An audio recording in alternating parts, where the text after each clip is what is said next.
Pendengar, saat lagi akan kita simak Nutrisi Keluarga.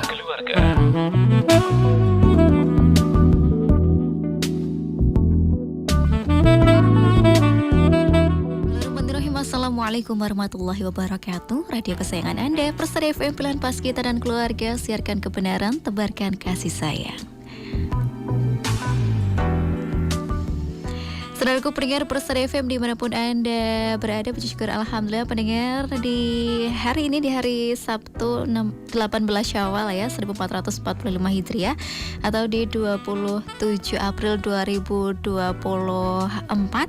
Tentunya atas nikmat dari Allah Subhanahu wa taala kita bisa bersua ya di program Nutrisi Keluarga Persada FM setelah kita libur lebaran. Dan tentunya taqabbalallahu minna wa minkum ya pendengar, untuk Anda pendengar Persada FM dimanapun Anda berada. Dan semoga tentunya sehat selalu ya, selalu dalam lindungan Allah Subhanahu wa taala dan tidak bosan-bosan ya untuk selalu belajar. Nah, di kesempatan kali ini pendengar kita bersua di program Nutrisi Keluarga Persada FM bersama dengan narasumber kita yang luar biasa yang sudah siap ya, ada Ibu Ine Marliah SE. Nah, kita akan berbincang pendengar terkait dengan upaya penanganan anak jalanan. Nah, untuk Anda yang ingin bergabung bersama kami, Anda bisa telepon di 02716381123, SMS dan WhatsApp di 081393809000, ataupun Anda yang mau kirim tanggapan atau komentar pertanyaan ya, Anda bisa di chat live streaming YouTube di akun 102,2 Persada FM. Dan langsung saja kita sapa narasumber kita, ada Ibu Ine. Assalamualaikum warahmatullahi wabarakatuh, Ibu. Waalaikumsalam warahmatullahi wabarakatuh, Mbak Viana. Ya, sehat selalu deh, alhamdulillah. Alhamdulillah, Ibu Ine sehat, Ibu? Alhamdulillah sehat, Mbak Viana. Ya, sehat. Taqabbalallahu minna wa minkum ya Ibu ya. Nah, ini belum bisa ketemu secara langsung ini. Iya. Saat ini ada di rumah atau di mana ini, Bu? Di rumah, Mbak. Ada di rumah karena nanti kajian ada kegiatannya. Ada kegiatan ya setelah ini, jadi menyempatkan tetap bisa menyapa pendengar begitu ya Ibu ya. Ya. Baik. Ya, dan untuk Anda pendengar ya, di kesempatan kali ini upaya penanganan anak jalanan, bahwasanya memang kita tahu sebenarnya ini Ibu Ine ya, untuk anak-anak generasi muda ini kan sebagai bibit begitu ya. Ini calon-calon untuk membangun Indonesia begitu, untuk yang lebih baik. Tapi sayangnya untuk kasus anak jalanan di Indonesia ini masih banyak dan belum bisa sepenuhnya terselesaikan begitu ya Ibu Ina ya. Dan saya tadi sempat baca-baca juga kalau di Jawa Tengah itu sebelumnya di tahun 2020 itu untuk anak jalanan itu jumlahnya sekitar 627 anak, dan kemudian di tahun 2022 itu mengalami peningkatan di 672 anak. Artinya ada 45 anak begitu yang akhirnya menjadi anak jalanan juga. Dan ini tentunya jadi perhatian kita juga ya Ibu Ine ya. Bagi di bulan April ini, sepertinya di tanggal 12 ya kalau tidak salah ya, 12 April ini sebagai peringatan Hari Anak Jalanan Internasional. Nah, semoga dengan ini juga semakin tersoundingkan begitu ya Ibu ya, terkait dengan anak jalanan ini, kemudian juga kesadaran terkait dengan anak jalanan ini, semoga bisa semuanya bisa saling bahu-membahu begitu untuk menyelesaikan permasalahan ini. Dan silakan Ibu Ina untuk paparan awalnya. Oke, Mbak Viana. Assalamualaikum warahmatullahi wabarakatuh. Alhamdulillahirabbil alamin. Syukur senantiasa kita panjatkan kehadirat Allah Subhanahu wa taala yang senantiasa memberikan kenikmatan, berbagi kenikmatan kepada kita sekalian. Tak lupa kami ucapkan taqabbalallahu minna wa minkum. Mohon maaf lahir dan batin. Mudah-mudahan ibadah puasa di bulan Ramadan tahun ini bisa diterima oleh Allah Subhanahu wa taala, dan bisa meningkatkan iman dan takwa kita sehingga kita dapat menjalankan hidup ini dengan lebih baik lagi, dan mudah-mudahan kita masih diberi kesempatan oleh Allah untuk bertemu di Ramadan tahun yang akan datang. Para pendengar yang dimuliakan Allah, sebagaimana yang disampaikan Mbak Viana tadi ya, permasalahan anak jalanan bukan menurun atau bisa terselesaikan, namun anak jalanan yang bisa kita lihat dari eh, kota ke kota itu semakin banyak dan semakin beragam dan semakin berani anak-anak kita itu. Jadi permasalahan sosial eh, dalam kondisi saat ini yang semakin berkembang dengan kemajuan teknologinya, itu anak-anak semakin pandai dan semakin uh, aksesnya itu semakin mudah. Nah, anak ini mempunyai peran penting dalam keberlangsungan sebuah bangsa dan negara serta keberlangsungan hidup manusia. Anak ini merupakan aset bangsa yang sangat berharga karena menentukan kelangsungan hidup, kejayaan dan kelangsungan hidup suatu bangsa di masa yang akan datang. Oleh karena itu, anak harus dipenuhi kebutuhan hidupnya seperti kesehatan, gizi, serta pendidikan yang baik sesuai dengan Undang-Undang Nomor 23 Pasal 9 Ayat 1 Tahun 2002 tentang perlindungan anak yang berbunyi, setiap anak berhak memperoleh pendidikan dan pengajaran dalam rangka pengembangan pribadinya dan tingkat kecerdasannya sesuai dengan minat dan bakatnya. Nah, anak di sini yang dimaksud dengan anak jalanan yang disingkat anjal, kalau istilahnya anjal ya, adalah anak yang menghabiskan sebagian waktunya untuk mencari nafkah atau berkeliaran di jalanan atau tempat-tempat umum lainnya. Nah, untuk ciri-ciri anak jalanan, ini yang pertama ciri bersifat fisik ya, warna rambut itu kusam. Ini yang kita bahas saat ini adalah anak jalanan yang sifatnya negatif ya. Kalau anak jalanan kan mungkin ada yang memang mereka itu membutuhkan membantu orang tua ya, yang membantu orang tua yang memang mereka juga termasuk anak jalanan. Tapi yang sering meresahkan di masyarakat, yang mengganggu lingkungan ya. Dan ciri yang bersifat fisik ini ada warna rambutnya kusam, kemudian rambutnya selalu berwarna-warni, kemudian dibentuk dengan ya tampilan-tampilan yang mengerikan. Kebanyakan mereka badannya juga dari aromanya mereka, karena khas mereka itu jarang sekali mandi ya.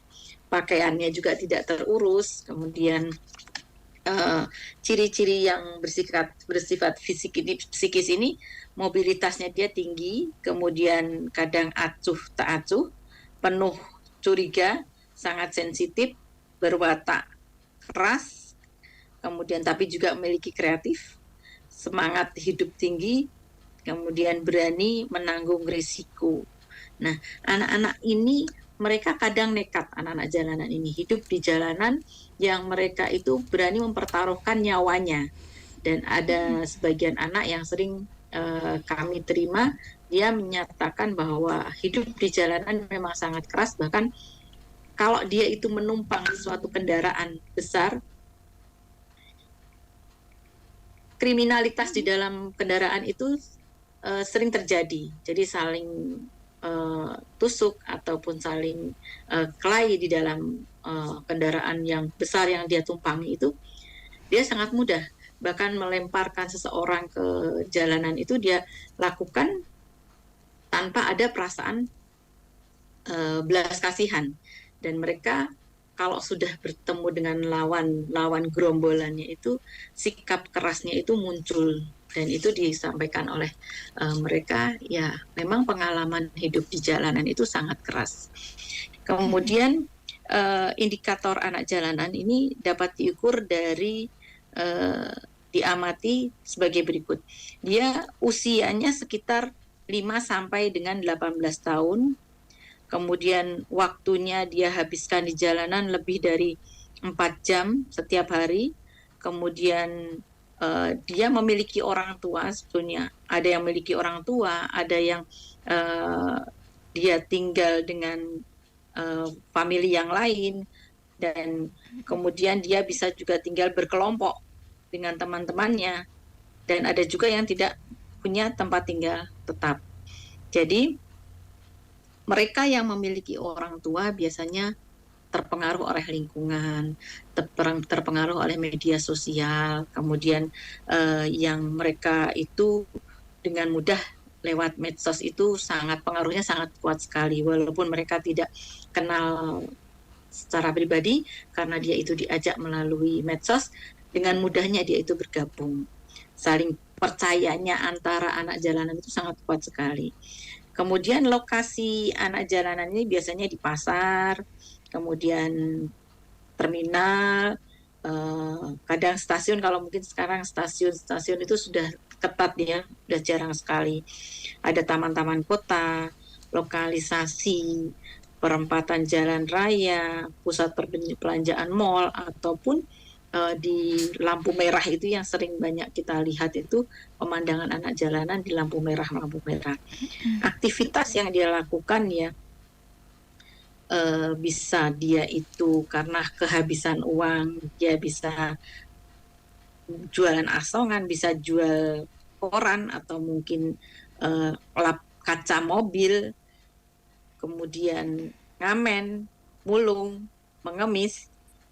Kemudian saat ini banyak yang kita lihat adalah manusia silver, dan ada lagi badut ya yang pakai pakaian badut itu, dan mereka hanya untuk mencukupi pada saat dia itu makan saat itu dan untuk proses perpindahan ke tempat yang lainnya, hanya untuk transit biasanya di situ. Nah, kemudian faktor penyebab kekerasan anak jalanan ini ada berbagai macam ya. Jadi sebab masalah anak jalanan karena faktor yang berhubungan dengan anak dan keluarganya, yang mereka ini biasanya sebagian besar karena broken home mungkin ya, permasalahan melihat anggota keluarganya, ayah ibunya yang mungkin sering bertengkar. Ada juga yang karena dia disisihkan oleh anggota keluarganya. Ada juga yang kurang mendapatkan perhatian karena prestasi daya tangkap dia dalam menimba ilmu kurang, dia itu merasa minder dan dibanding-bandingkan dengan yang lainnya, sehingga dia lebih nyaman di luar dengan anak-anak jalanan yang bebas tanpa batas, tanpa ada ikatan apapun. Pendidikan sudah bebas, kemudian kehidupan aturan-aturan tidak di kedisiplinan juga dia tinggalkan, ibadah juga dia tinggalkan ya. Jadi penyebab anak-anak di jalanan ini sangat beragam sekali.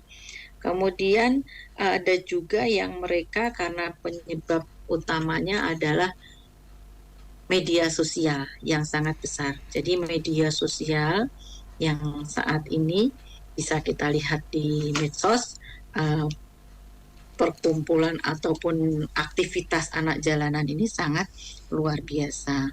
Kemudian yang kedua juga anak jalanan karena faktor masyarakat yang identifikasinya pada masyarakat adalah aset untuk membawa bekerja dan suatu saat meninggalkan bangku sekolah atau putus sekolah ya. Istilahnya dia ini putus sekolah yang sering terjadi anak-anak ini karena pendidikannya kurang, di sekolah juga mendapatkan bullying juga banyak ini anak-anak yang anak jalanan, karena dia sekolah juga sering dibullying. Akhirnya dia lebih baik keluar dari sekolah dan akhirnya bertemu dengan teman-temannya anak jalanan. Ini secara ekonomi sebagian besar memang anak-anak jalanan ini tergolong ekonomi menengah ke bawah yang kami temukan ya. Jadi banyak sekali kondisi ekonomi keluarga yang rentan sehingga mereka memilih keluar karena lingkungan, dan di lingkungan itu dia membutuhkan interaksi dengan teman-temannya sehingga dia aktivitas untuk di luar itu lebih nyaman dan lebih bebas dibandingkan dia di rumah.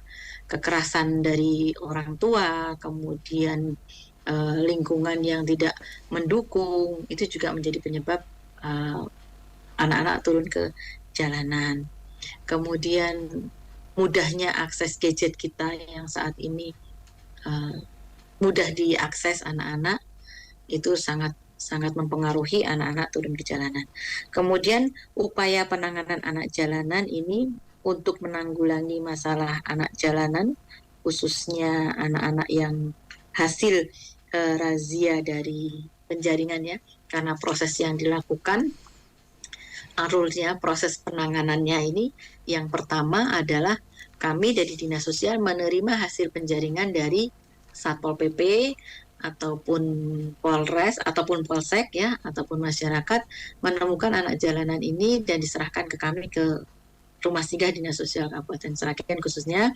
Kami identifikasi, kami gali permasalahan-permasalahannya, identitasnya, kemudian kita lakukan, sebelumnya juga kita lakukan bersih diri, semua atribut kami singkirkan supaya dia datang itu bersih. Kemudian kita berikan pakaian untuk mengganti, kemudian kita ajak bicara dari hati ke hati. Jadi pada saat dia itu kita bina seminimal mungkin, dia kita pahamkan dulu upayanya, yaitu bagaimana dia itu bisa tahu apa dia itu manusia atau dia itu hewan, kemudian dia itu siapa, dia itu seorang manusia yang harus bagaimana tujuan Allah menciptakan manusia. Kemudian kita sadarkan dia harus apa diciptakan itu dan akan kemana dia akan kembalinya. Itu tujuan kami. Dan dari sekian banyak anak jalanan yang kami terima, dari awal tahun 2018 sampai saat ini hampir kurang lebih ada ratusan. Nah, anak-anak ini datangnya itu bergerombol. 1 tahun itu hampir ada sampai 50, ada sampai 60, itu bergerombol pada saat mereka kan sering ada aktivitas-aktivitas itu. 1 tahun itu kami menerima banyak sekali. Dan perilaku mereka, kalau kita bicara dari hati ke hati, mereka sangat antusias sekali dan mereka memberikan respon yang baik. Jika kita memberikannya dengan penuh kasih sayang, peran kita sebagai pemerintah itu lakukan anak-anak ini sebagai mana anak kita sendiri. Kemudian kita juga bisa peran kita sebagai seorang guru.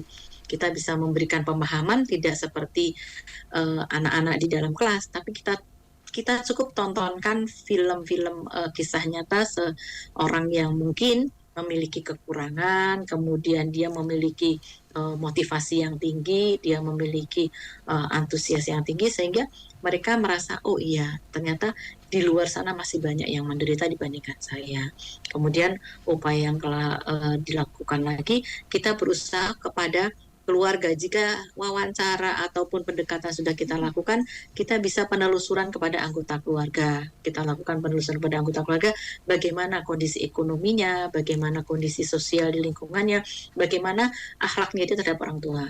Jika dia berani kepada orang tuanya malah kita panggil. Kita sadarkan bahwa seorang anak itu kewajibannya adalah berbakti kepada orang tua. Kita sadarkan bahwa dia berada di sini karena orang tuanya. Banyak sekali anak-anak jalanan ini yang mereka dengan orang tuanya sangat sangat berani sekali, dan mereka sangat pernah melakukan kriminal pun ada. Jadi ayahnya itu hampir kena pukulan benda tajam yang dia pegang, karena dia tidak memberikan kendaraan seperti itu, tidak dibelikan kendaraan, tidak diberikan sesuatu yang dia inginkan gitu ya. Nah, itu sering terjadi. Anak-anak ini sudah sulit dikendalikan oleh orang tuanya. Nah, pada saat itulah pentingnya kita untuk menyadarkan anak-anak untuk bisa bertemu dengan keluarganya di tempat itu, dan nanti kembalinya bersama oleh orang tua. Jika tidak dimungkinkan, kita kembalikan kepada keluarganya, kita antar seorang petugas, kita petugas mengantarkan ke rumahnya dan ke dinas sosial setempat supaya mendapatkan pembinaan lebih lanjut. Jika tidak dimungkinkan itu semua, kita ada panti rehabilitasi untuk anak-anak, ada di Semarang untuk laki-laki dan ada di Solo untuk wanita. Jadi pergaulan bebas antara anak-anak jalanan itu kan sangat luar biasa. Mereka sudah tidak mengenal lagi halal haram dan tidak mengenal lagi ini baik atau buruk, sehingga dia melakukannya tanpa batas. Jadi kalau sudah kita terima, otomatis kewajiban kita untuk bisa menyelesaikan permasalahan yang dia hadapi. Kita sebagai pemutus rantai untuk lingkungan yang dia hadapi saat ini, sehingga terpisah antara satu dengan yang lainnya upaya kita. Nah, setelah itu kita lanjutkan dengan ke keluarga dan kabupaten setempat untuk memberikan pembinaan selanjutnya. Itu mungkin upaya-upaya yang bisa dilakukan. Kemudian bisa kita memberikan stimulan bantuan jika dimungkinkan anak ini membutuhkan bantuan, keluarga dari ekonomi yang tidak mampu, kita carikan bantuan-bantuan dari dinas-dinas ataupun dari instansi terkait yang bisa memberikan dukungan kepada anak-anak jalanan, sehingga dia bisa merubah kebiasaannya dan fungsi sosialnya bisa berjalan secara lancar. Sebelum kita berikan bantuan, kita harus berikan pelatihan kemandirian supaya anak-anak ini pada saat dia terjun di tengah-tengah masyarakat, dia sudah mampu dan sudah bisa dipercaya. Mungkin itu Mbak Viana paparan awalnya. Mudah-mudahan kita bisa berbagi, bisa sharing dengan para pendengar semua. Ya baik, terima kasih untuk paparan awalnya Ibu Indah yang cukup lengkap juga ya, mulai dari ciri fisiknya, kemudian faktor penyebab kenapa banyak sekali anak-anak di Indonesia ini turun ke jalan begitu, dan kemudian untuk proses penanganan yang selama ini sudah dilakukan begitu ya Ibu ya oleh Dinsos begitu, mulai dari pembinaan di rumah singgah, kemudian kalau nanti tidak bisa, misalnya tidak bisa dipulangkan, nanti akan ditempatkan di panti rehabilitasi. Kemudian dari keluarganya juga ada stimulan bantuan begitu ya untuk keluarga. Jadi dari anaknya, kemudian keluarganya semuanya dicoba diperbaiki begitu ya Ibu ya.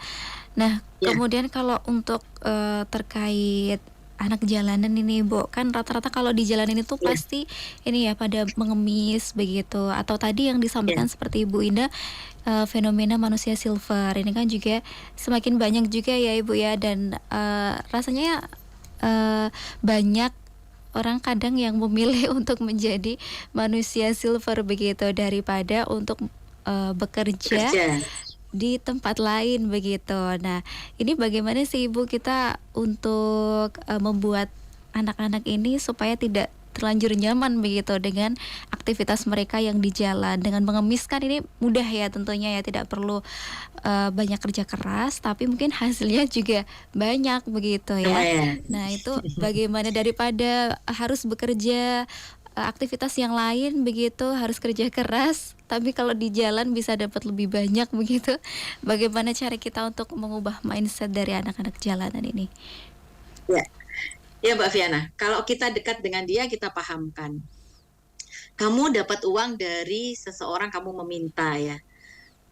Orang yang memberikan itu karena ikhlas atau karena takut? Kan kadang mereka ngasihnya karena takut, mobilnya kebaret, atau mungkin biar cepat-cepat pergi, atau dia memberikannya juga karena wes lah, yang penting saya ngasih, kamu terserah mau buat apa. Karena kadang konotasi anak-anak jalanan, sebagian besar anak-anak jalanan kalau dapat uang itu, yang kami terima ya, mungkin ada yang tidak juga, yang kami terima anak-anak jalanan itu kalau sudah dapat uang biasanya juga satu untuk minum minuman keras, kemudian satu juga kadang untuk dia itu menjalankan hidupnya, aktivitas dengan teman-temannya, untuk makan juga, dan untuk pindah ke tempat yang lainnya.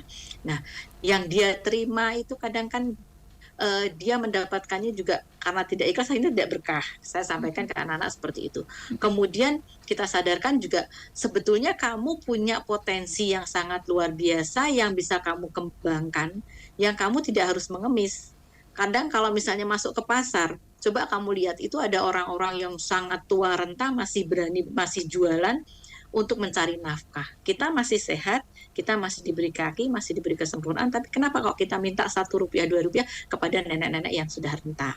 Kemudian kita pahamkan juga kalau misalnya kita itu punya potensi, kalau kita sudah punya kemampuan untuk berusaha, insya Allah Allah akan berikan kemudahan. Kemudian bagi kita yang memberi itu juga ada, karena ada gula, ada semut, ada yang dia selalu meminta karena ada yang ngasih juga. Nah, mindset kita rubah bahwa setiap yang kita berikan kepada orang-orang yang di jalanan itu kita harus pahami dulu siapa yang kita berikan. Karena sebagian anak-anak itu yang di jalanan karena instan, karena dia sudah terbelenggu dengan nikmatnya dia menerima kemudahan itu yang sebetulnya dia punya potensi yang besar tidak dia kembangkan karena dia memilih yang instan ini yang selalu mendapatkan uang. Manusia silver itu untuk beli catnya itu murah, tapi dia mendapatkan kelebihan dari ya cukup mahal ya, 75.000 kalau tidak salah katanya. Jadi dia siramkan ke badannya, nanti kan harus dibersihkan setiap hari. Kalau enggak itu kan bisa menyebabkan kanker kulit juga. Nah, itu nanti kalau misalnya kita berikan kepada mereka uang Rp1, Rp2, dia merasa nyaman, dia terpenjara dengan adanya orang-orang yang merasa kasihan dengan dia. Jadi pentingnya kita tidak memberikan di jalanan kepada mereka karena kita tahu mereka di jalanan itu uang yang dia gunakan sebagian besar itu untuk hal-hal yang kurang positif gitu. Kemudian kepada dirinya kita ajak sharing, kita sampaikan bahwa bahayanya memakai cat di dalam tubuh itu, dipakai di luar tubuh itu, dan dampak ke depannya. Mungkin itu Mbak. Ya, jadi perlu kalau dari kitanya sendiri malah ini ya Bu ya, ditegaskan kembali tidak perlu memberi ya Ibu ya, karena itu juga sama saja kita juga membiasakan mereka untuk nyaman meminta-minta, dan malah itu suatu pendidikan yang tidak baik juga ya untuk para anak jalanan ini, agar tentunya agar bisa lepas dari kegiatan mengemis, kemudian kegiatan di jalanan ini. Baik Ibu, ini nanti kita sambung lagi perbincangan kita di segmen kedua. Dan untuk Anda pendengar yang ingin bergabung bersama kami, silakan Anda bisa telepon, SMS, WhatsApp, ataupun juga bergabung di kolom komentar live streaming YouTube di 102,2 Persada FM, dan tetap bersama kami di Nutrisi Keluarga Persada FM.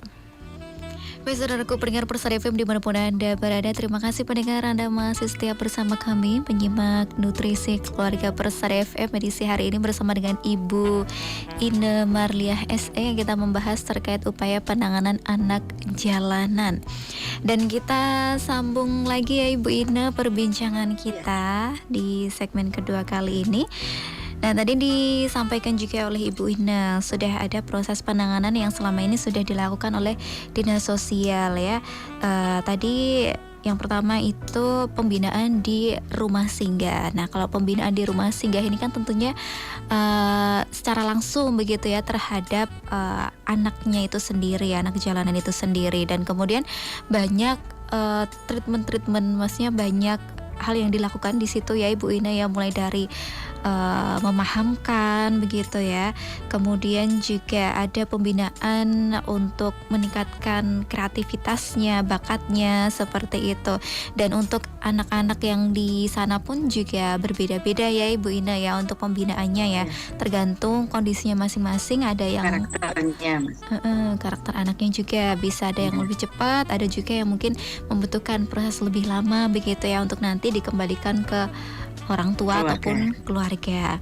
Nah, kemudian juga ada stimulan bantuan. Nah, untuk keluarga, untuk stimulan bantuan ini dalam bentuk apa ya Ibu ini yang diberikan untuk keluarga untuk mendukung anak-anak ini agar tidak kembali ke jalan seperti itu? Ya Mbak Fiana. Kami melakukan penelusuran kepada keluarga, khususnya yang memang anak-anak jalanan yang berada di wilayah Kabupaten Sragen.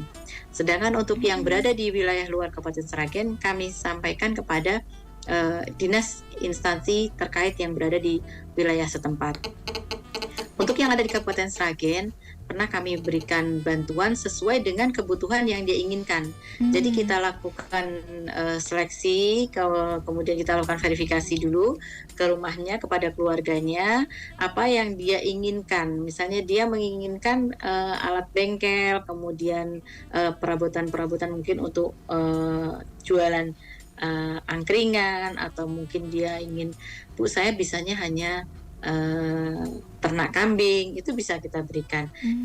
kita usulkan. Jadi usulan dulu, kita berikan pemahaman dulu, keterampilan edukasi yang sederhana, karena di rumah singgah tidak bisa lama, Mbak Viana. Hmm. Di rumah singgah itu jangka waktunya hanya 7 sampai 14 hari maksimal itu. Hmm. Kalau di panti itu akan lebih lama, dan di panti itu pelatihan kemandirian diberikan secara maksimal. Di panti itu diberikan pelatihan kemandirian, bimbingan agama, bimbingan sosial, dan bimbingan mental, itu lengkap. Bahkan ada psikolognya juga, ada juga hak pendidikannya, misalnya dia mau paket A, paket B, paket C, itu bisa diberikan pelayanan. Nah, untuk bantuan sosial ini kita berikan sesuai dengan kebutuhan yang dia inginkan. Jadi tidak kamu saya bantu ini, kamu laksanakan, tidak. Dia inginnya apa, kita tanyakan, kemudian sesuaikan dengan anggaran yang ada, cukupnya seperti itu. Kita cukupkan seperti itu, gitu Mbak Fiana. Iya. Jadi untuk mendukung aktivitasnya setelah dari rumah singgah atau dari panti Iya, rehabilitasi begitu ya, Ibu ya, agar tidak kembali iya, ke jalan. Nah, ini tentunya juga dikoordinasikan dengan keluarga juga. Tapi kalau untuk anak-anak yang masih nekat nih Bu kembali ke jalan, nah itu tindakan berikutnya apa ini yang dilakukan? Sudah dilakukan pembinaan, sudah tadi ada stimulan bantuan juga, tapi tidak tidak disangka begitu setelah beberapa waktu terus kembali ke jalan lagi. Nah waktu itu kembali lagi. itu Itu bagaimana permasalahan pandangannya? sosial memang. Itu Mbak Viana, permasalahan sosial itu memang tidak seperti kita melakukan pembangunan atau di bidang fisik ya, Mm-mm. karena membangun anak-anak yang pembangunan psikis anak-anak itu kan memang tidak mudah. Jadi kita membangun karakter anak itu dari 1.000 bisa 1 atau 2, itu suatu keberhasilan bagi kami. Dan memang anak-anak yang turun ke jalanan itu sebagian besar kemungkinan turun itu memang karena apa?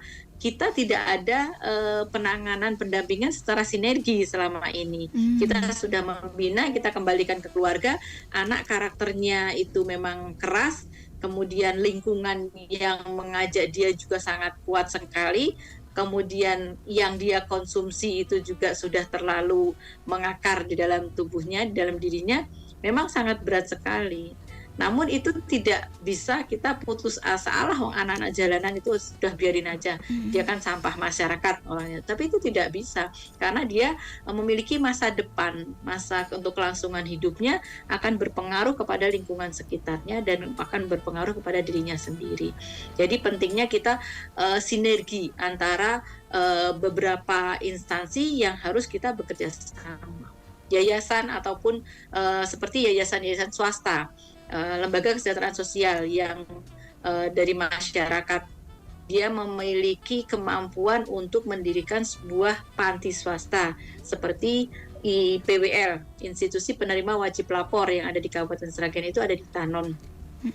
Dia menerima anak jalanan itu karena kebagian besar anak-anak jalanan ini kan rentan terhadap narkoba, rentan terhadap miras, yang mereka tidak paham miras yang dia konsumsi itu oplosannya macam-macam. Ternyata semalam itu ada informasi, karena kami menerima anak jalanan lagi, dia campur antara ciu, kemudian autan, obat nyamuk ya, oles, kemudian dengan ini untuk ngepel, pembersih lantai dengan aroma beragam. Itu sangat mengerikan sekali, dan banyak sekali contoh-contoh anak-anak ini yang dia konsumsinya itu sangat di luar nalar akal sehat kita.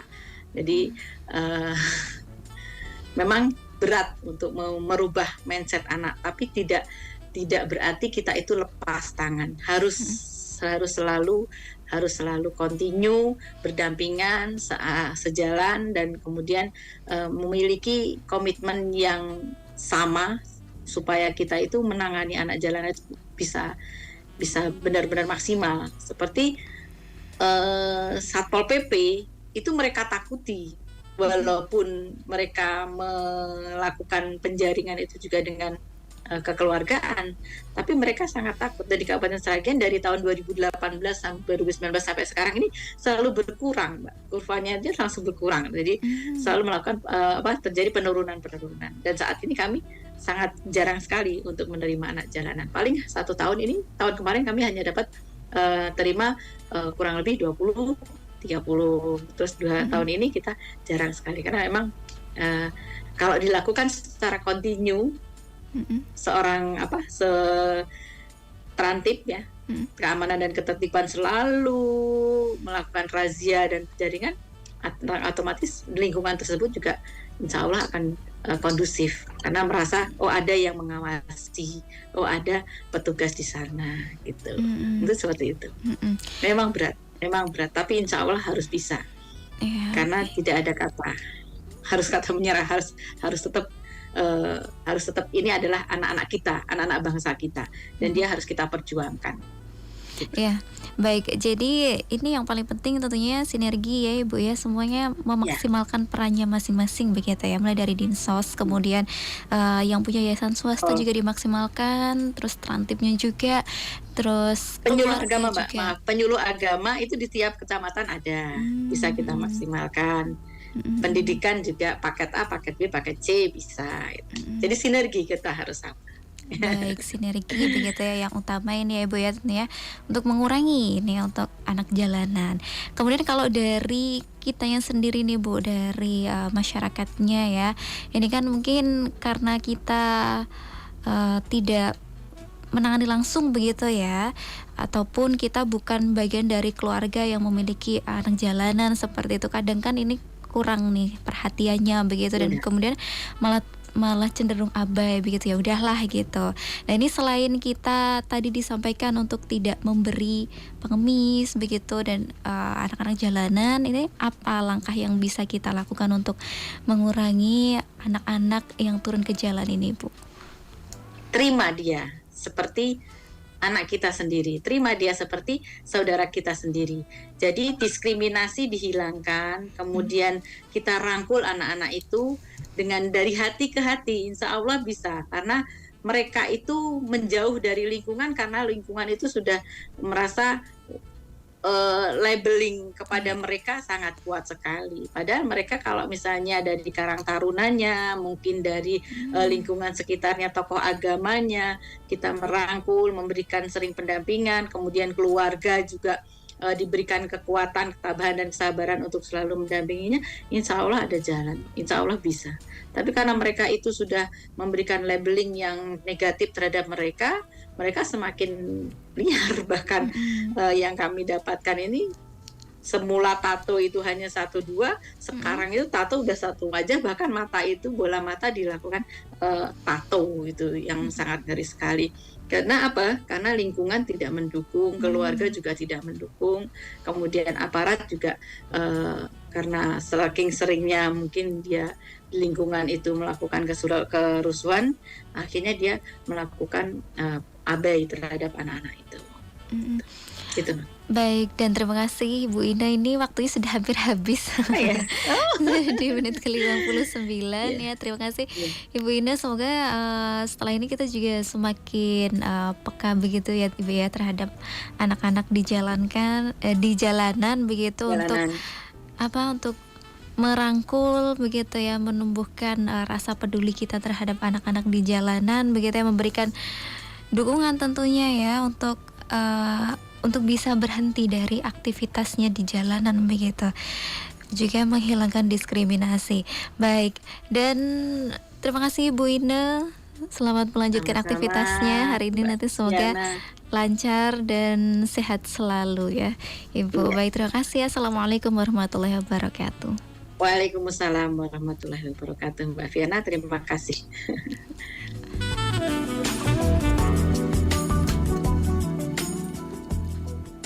Baik saudaraku pendengar Persada FM dimanapun Anda berada, saya sudah perbincangan kita pendengar di program Nutrisi Keluarga Persada FM bersama dengan Ibu Ine Marliah SE terkait dengan upaya penanganan anak jalanan begitu.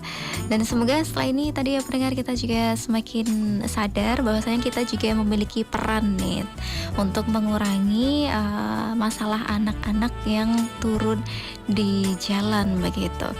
Baik, dan pendengar, terima kasih atas kebersamaan Anda. Pendengar, orang yang dikehendaki kebaikan padanya adalah orang yang dipahamkan tentang agama. Ya, saya Fiana Ashifa pamit undur diri. Pendengar, saya mewakili kru yang bertugas. Ada Switcherman, Joko Santoso, dan Anofika Akbar, dan produser Irwan Firman, dan saya Fiana Ashifa pamit undur diri. Assalamualaikum warahmatullahi wabarakatuh. Radio Persada FM.